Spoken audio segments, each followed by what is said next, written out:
Hey everybody, welcome back. Movie review time, where we geek out about a movie we just saw, and we just saw Stuber. So this is going to be our no spoiler review geek out discussion. Alright, Joe. No spoilers, so we'll just give our general impressions, and I'll probably fuck up and say something spoilery anyways. Yeah. But if she does, I will cut it out, so you're totally fine. Sorry about choking on my own saliva there. I was just excited to talk about this movie. We will do a spoiler video. It'll be out tomorrow, and we'll talk all the spoilers. We're doing a spoiler and non-spoiler for this one. But... We'll get to that. But again, we don't really consider ourselves critics. We just like to talk about movies and have a good time geeking out about them. And so there you go. So I think this one is going to be a little bit divisive between her and I. It seems like I actually enjoyed this more than you did. I think you did. Yeah, because I really liked it. I had a good fun time with it. I came out of it thinking, well, that was super fun. Or was it stuper fun? You mean Stuber fun? Well, I guess I could have gone. I should have gone uber fun, Stuber fun. Spoiler video. But anyways, give me that big critique you have of it, because we can kind of. My biggest critique is that it telegraphs so many things. For investors, like, it's basically flashing neon signs going, "Hey, this thing is going to happen later." Yeah, this is very important, but you don't know that yet. But yeah, you do. So for me, it wasn't even so much that bothered me, because the plot is totally predictable. You could probably guess the whole plot from watching a trailer. Mm-hmm. You're not going to be terribly surprised by much.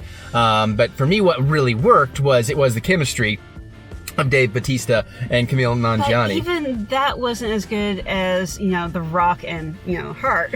Yeah, so we were joking that this is like the dollar matinee version of Dwayne Johnson and Kevin Hart, which, it kind of is, but it still works for me. I think I wanted to like it more, and it just wasn't doing it for me. Now, my expectations for this were, it's going to be middle of the road, it's going to be alright, it's going to have some fun stuff to it. But then I started hearing some people say, like, man, the trailers undersell this movie because it's great. So that kind of raised my expectations, so then it didn't quite hit that when I watched it, but I was still smiling. There's plenty of great laugh-out-loud moments. And that's not to say I didn't laugh or anything. I'm just saying, like, I could have easily waited until home video for this. Yeah, I think if you are out of choices and you really want to go see a movie, this is a good one. I think it could be a good date movie. It could also be a bad date movie, depending on how the certain subject matter of the story, because I was certainly sitting there thinking, wow, at times this sounds like the comment section on my Star Wars video. Because they definitely play with the idea of, masculinity versus, modern male kind of stuff and all of that. They didn't really seem to have a political or any kind of point of view about it. They weren't like trying to tell you anything. They were just playing with those ideas. So, but that was kind of an interesting thing. And I think some of the side characters were really fun. Yeah, a lot of the side characters. Again, I can't really go into anything without spoilers. Yeah. And I was going to say there's kind of a twist at the end, which, again, kind of predictable.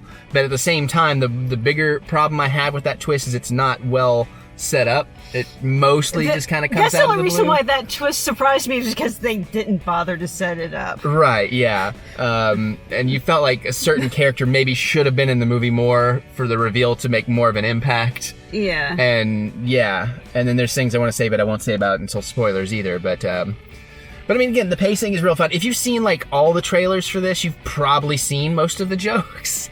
There are definitely a few jokes in here that are not in there, and the jokes still work, and some of them are even funnier within the context of the film. The buddy cop action vibe of this works.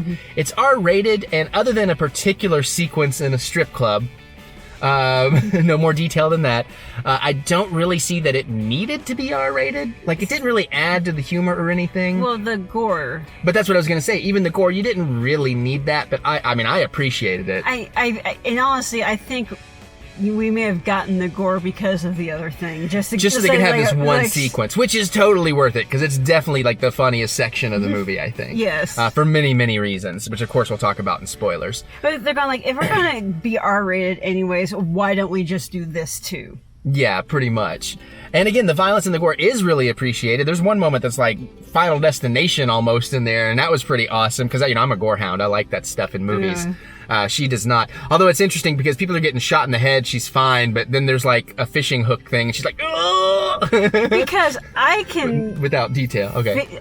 I can empathize with what that might feel like. Yeah, okay, that's fair. And I don't know, for some stuff like that, it's like really physical, like when people are getting thrown into things and stuff like that. I'm like, Yeah, there were a couple of hits in here that's like, how did you survive that? Yeah.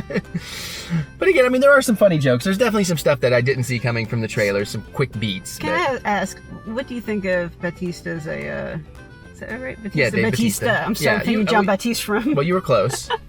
From Colbert Show, but Bautista, it's just like, so how do you feel about him as an actor?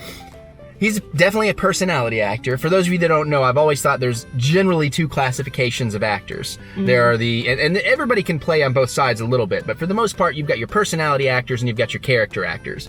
Character actors, they're the people that it's often, it's that guy that was in that thing, because they just meld into their character with hair, makeup, change, voice, all that stuff. They're really creating a character and doing something different. Personality actors, which are typically the more big box office draw, that's just like, I'm going to do this, but it's going to be me doing it, but I have the ability to really sell it and make you feel like it's real and I'm not just, playing make-believe. Right. And he definitely falls more into that category. Because, I mean, even what he's doing in here is practically Drax, it's kind of all the same. But I enjoy him. Yeah, I don't know that he has the Bruce Willis Drax. draw. I think he's acting more as Drax to a certain degree because Drax has to be all very literal and almost I do think there's more in that performance, but I'm saying still, like even this character, it felt a lot. There were some moments that are very Drax-ish. I feel like this is more like him being him. Yeah, and I think that's true. And I mean, of course, occasionally you get the strange hybrids, although maybe not as much lately, but a Johnny Depp, there was an era in his career where he could jump both ropes. Or then you get like a Tom Cruise, who's always Tom Cruise in every movie, but you feel like he's really committed to what he's doing, And I definitely think he falls more on that. And I'm fine with watching him, but he's not somebody that I'm like, it's a Dave Bautista movie, I must go see it. Even though I really love the dude and I give him extra credit for standing up the way he did for James Gunn. I wanted to see Hotel Artemis, and I didn't, because he was in that I still haven't too. watched it, so we can try to throw that in on a Saturday that we have some time, because occasionally we actually have some time, but not right now. But yeah, and there's a few other things he's done that, like the Sudden Death ripoff. I'm not blaming him for it being a ripoff, but... No, I didn't. I think I vaguely remember there being a trailer for that. It wasn't called Sudden Death. Sudden Death was the Jean-Claude Van Damme movie that I thought his movie was like, this is that movie. I vaguely remember it being something like that, but I can't remember enough to know what it was. But let's talk more about Stuber, because they were sidetracking. Meanwhile, Stu, what's his name? Camille Nanjiani. Yeah, thank you. He's awesome. He's also pretty much a character. Yeah, he's a character actor as well. He's always going to be Camille Nanjiani, which is fine because I've appreciated him, and he was good in the Twilight Zone episode. Also, he wrote The Big Sick. Oh, that's right. He was the comedian. Yeah, he wrote The Big Sick, which is a fantastic movie, and I think everyone's seen that. I think you can handle it. It's pretty sad, but I think you can handle it. But yeah, I mean, he's cute in here. He's got more of the comedy than anybody else, but clearly he's throwing in some improv and all that stuff too. So, yeah, I mean, I think overall this is it's definitely a Netflix. It's absolutely worth watching if you already have a streaming service. It's probably worth a Redbox rental if you're just looking for a fun, mindless buddy comedy. If you're really just wanting to go out on a date movie, it's probably worth like maybe a matinee. Maybe, but we're starting to get iffy. You really got to want to see these guys. Yeah. As far as my recommendation for that. But that's just my opinion, which it's art. It's subjective. Everybody's going to feel a little different. So, but I mean, everybody was having a good time in the theater. So, plus I had 5 burgers today and had some vodka at dinner. So, maybe that's why I enjoyed it here more than you. I don't know. Not because of the 5 burgers, but technically I had 2.5 burgers, but I had half of 5 different burgers. It's Burger Week here in town. Yeah, I'm up to 12, and I got 3 days to get 14. No, 12, because I got 3 days to get 9 more to hit my new record of 21. Last year was 20, so. And somehow I'm maintaining my diet fairly well, which is freaking me out, man. Today probably not so much, but anyways, now that I tangented. Yeah, you stole my superpower. I did. All right, so again, careful in the comments because sometimes people just get excited and they'll start stalking spoilers. So be careful if you're stalking spoilers. I was just gonna move on from it because I think they know what I mean. Because it's getting hot and I want to run the AC, but we're at the end of the video and I can wait. And I want her to finish that for real, so that's also why I want to wrap it up. And then wrap it.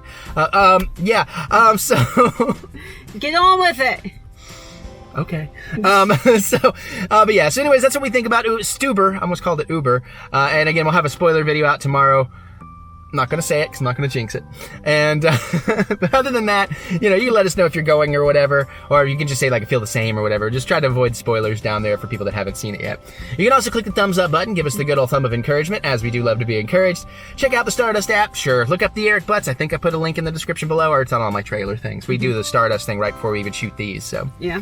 All right, well, I guess we're going to get out of here so we can go talk some spoilers and watch some more stuff. We'll see you all later.